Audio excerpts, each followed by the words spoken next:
Oke, assalamualaikum warahmatullahi wabarakatuh.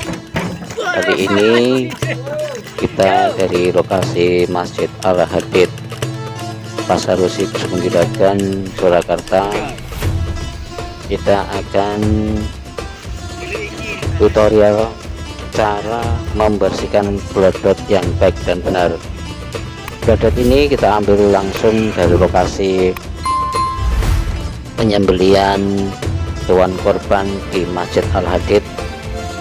Kita akan bawa ke tempat pencucian blodot. Perlu kita ketahui, blodot itu adalah jeroan atau daleman hewan. Kalau di sini kita sebut sebagai yang akan kita kerjakan yaitu daleman hewan sapi yang warna putih itu, teman-teman. Itu nanti akan kita bongkar, kita buang kotorannya. Biasa blodot itu atau orang biasa menyebutnya sebagai babat beserta usus-ususnya, itu nanti akan kita bersihkan. Sering kita mendengar soto yang terkenal yaitu adalah soto babat, yaitu disinilah daging itu yang akan kita gunakan, yang kita akan masak menjadi makanan yang sangat enak sekali. Juga usus-usus dari sapi itu enak sekali, teman-teman, kalau kita akan masak. Baiklah, kita sudah sampai di lokasi tempat membersihkan blodot itu ya, teman-teman, yang warnanya putih itu ya. Nanti itu wah, berat sekali, teman-teman. Kalau satu orang mangkat seperti itu saya kira tidak kuat. Itu kurang lebih sekitar beratnya 50 kilo lebih, teman-teman.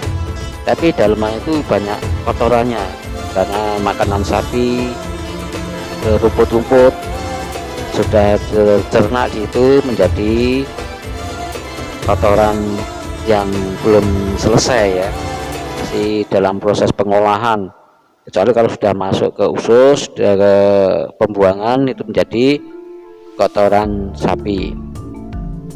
Tapi kali ini kita bersihkan bersama bagaimana cara membersihkan blodot dengan baik dan benar.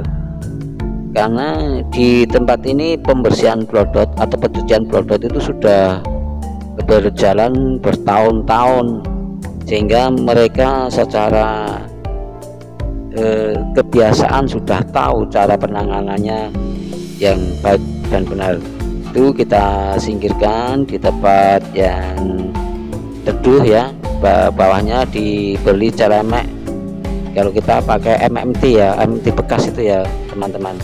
Terus kita sirami dengan air ya, 2 tong itu adalah tempat air. Lokasinya kita bersihkan dulu, kita siram-sirami biar kita akan bersihkan jadi lebih nyaman. Kita akan membersihkan secara bersama-sama, teman-teman, karena sendiri tidak bisa. Oke, kita tumpahkan dulu, kita taruh yang tadinya berada di keranjang itu ya, gigik apa-apa itu ya bahasanya ya. Kita bersihkan, caranya yaitu kita buang kelenjar luar. Kelenjar luar kita buang, kita kekrek ya, dalam bahasa Jawa ya, kita kekrek. Terus kita pisahkan antara usus dan blodot. Nah, ini namanya blodot. Kalau yang sebelah kiri kita itu namanya usus, yang kita injak-injak itu ya, itu blodot. Caranya itu diinjak-injak biar kotoran itu tidak mengental. Setelah itu kita masukkan air, diberi air di dalam blodot itu penuh, sehingga kotoran yang mengental itu nanti bisa lebih encer.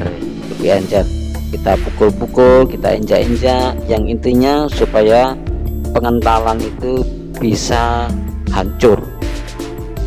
Yang tadinya itu waktu habis dari penyembelihan itu ada 2 lubang yang diikat, yaitu lubang masuk makanan dan lubang keluar ke usus.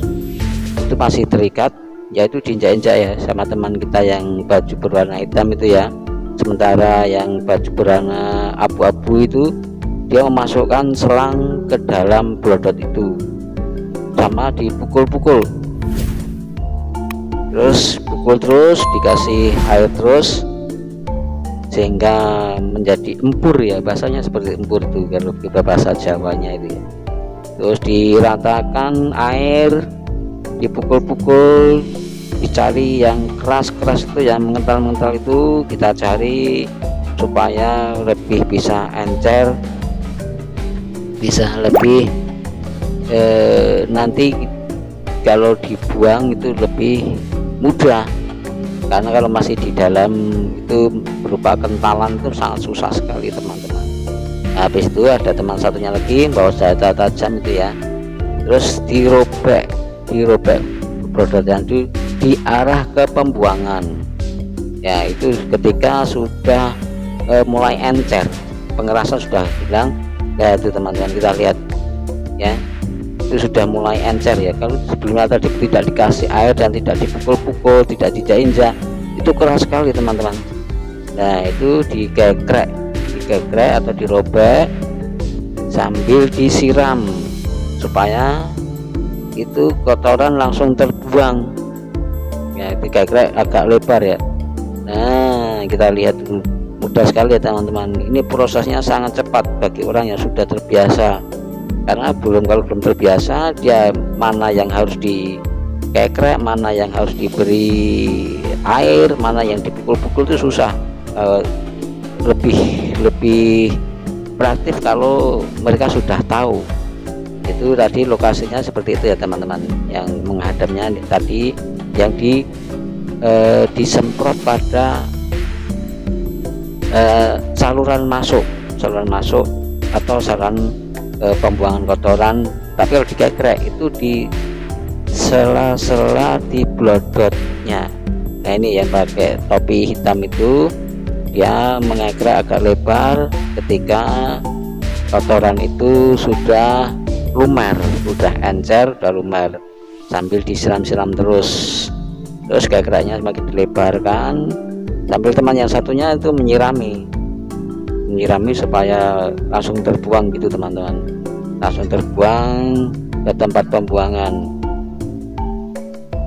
Begitu prosesnya teman-teman.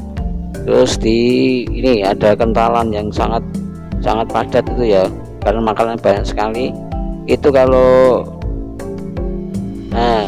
ini pemandangan dari atas teman-teman, itu sudah agak mulai bersih ya, itu sudah dibuang tadi. Ini langkah selanjutnya yaitu lebih dibersihkan lagi.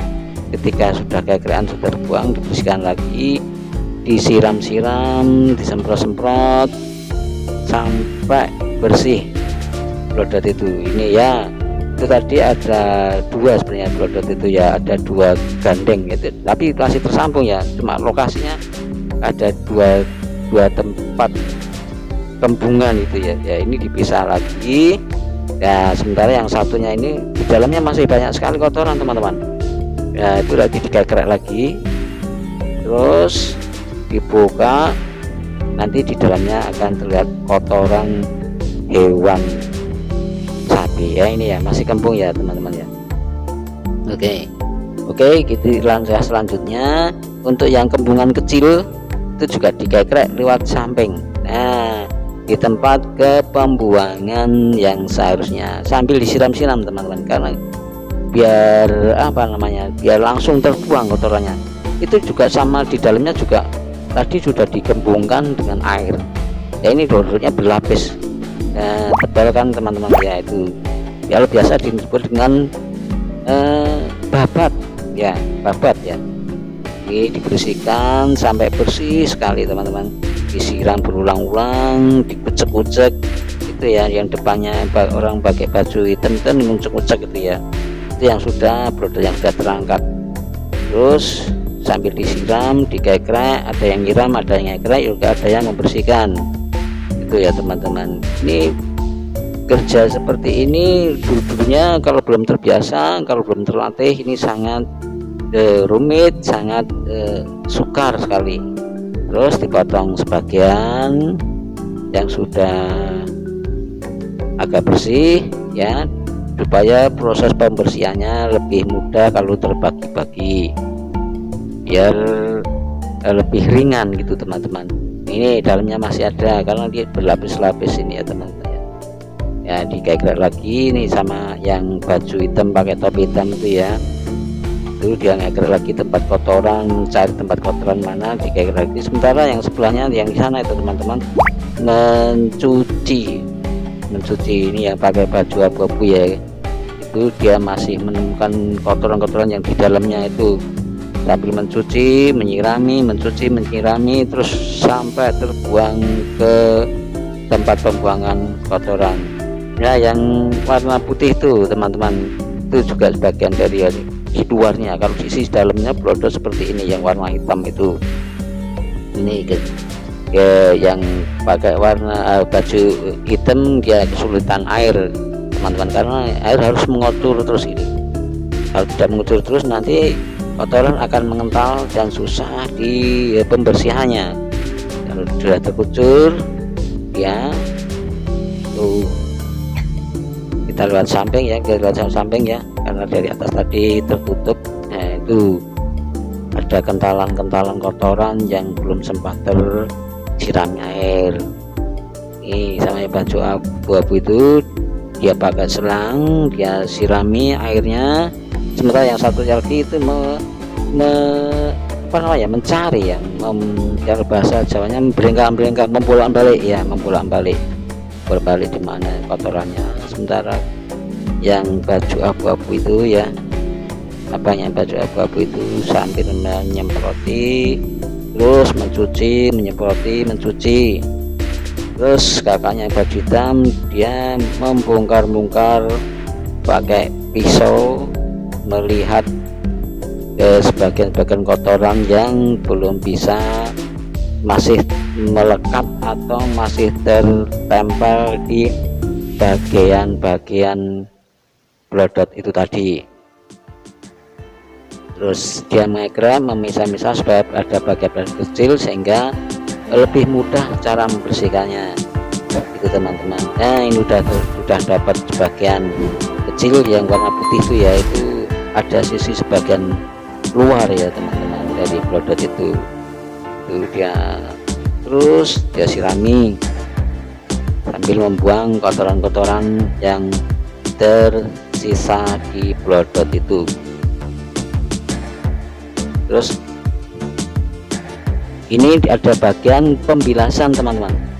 Ketika di bagian pembilasan ini masih dibersihkan lagi untuk menghilangkan, harus bersih sekali kotoran-kotoran itu, karena nanti ini akan dimakan, akan dicampurkan ke makanan ya. Ini sudah finish, sudah bersih ya, bersih sekali teman-teman. Kita lihat ya, itu kalau belum bersih wah gimana itu ya. Ini dia, coba kita lihat, sangat bersih sekali teman-teman. Itu mulai proses berulang lagi karena habis ini nanti masih digodok lagi. Ini coba masih dicuci lagi untuk ibu-ibu ya, yang bagian masak ya. Inilah airnya yang kita gunakan. Terus kita ke bagian usus ya, perlu kita bersihkan teman-teman. Jadi blodot sekarang di bagian usus itu dikembungkan dengan air, kita penuhi sampai air itu masuk benar-benar ke dalam usus dan mengembung, supaya kotoran-kotoran yang warna hitam hijau itu nanti terdorong oleh air. Untuk yang melekat-melekat itu kita pisahkan supaya dia dapat diluruskan, karena itu gaji itu tertempel, dan supaya mempermudah kita pisahkan sebagian-sebagian. Terus kita semprot, kita dorong kotoran dengan air, kita buang sampai bersih. Inilah proses cara pembersihan usus itu teman-teman, khusus untuk daging kurban, dari daging kurban itu. Ini teman-teman kita lihat ini ya, ini nanti dibersihkan lagi, kita akan belah karena tadi kan masih mengembung ya, kan kita belah, kita taruh yang sampingnya ini masih kotor teman-teman. supaya nanti kita belah lagi, kita bersihkan secara sempurna. Kita lihat yang usus ini lagi. Tadi kan secara namanya brodot sudah kita pahami ya, sudah kita terangkan di depan tadi. Kita sekarang untuk masalah usus, cara membersihkan usus sapi. Kita masukkan selang ke dalam usus, selang yang air mengalir ya, kita tekan-tekan, dorong dengan air supaya kotoran-kotoran yang ada di dalam usus itu terdorong keluar. Setelah itu kita bahasa Jawanya diplurutin ya, diplurutin istri kakak yang berbaju berwarna hitam itu dia meluruti ya, dilanjutkan dengan kakaknya sebelah tadi. Ini belum sempurna teman-teman, masih dalam kondisi belum terbelah. Nanti kita belah lagi, kita bersihkan. Ini teman-teman yang usus masih sangat kotor ya, ini masih sangat kotor lagi, tapi ini tidak panjang ya. Bisa kita dorong pakai air. Coba teman-teman lihat tuh, warna kuning-kuning yang keluar itu kotoran dari di dalam usus. Beginilah prosesnya, disorong-sorong sama air sama selang. Kalau sudah kembung bisa kita sebelumnya tadi kita siram dulu, kita bersihkan, kita kucek-kucek, kita pegang-pegang supaya kotoran itu bisa encer. Kita cuci di ujungnya, di tengahnya, di sampingnya, supaya cara pencucian lebih terlihat.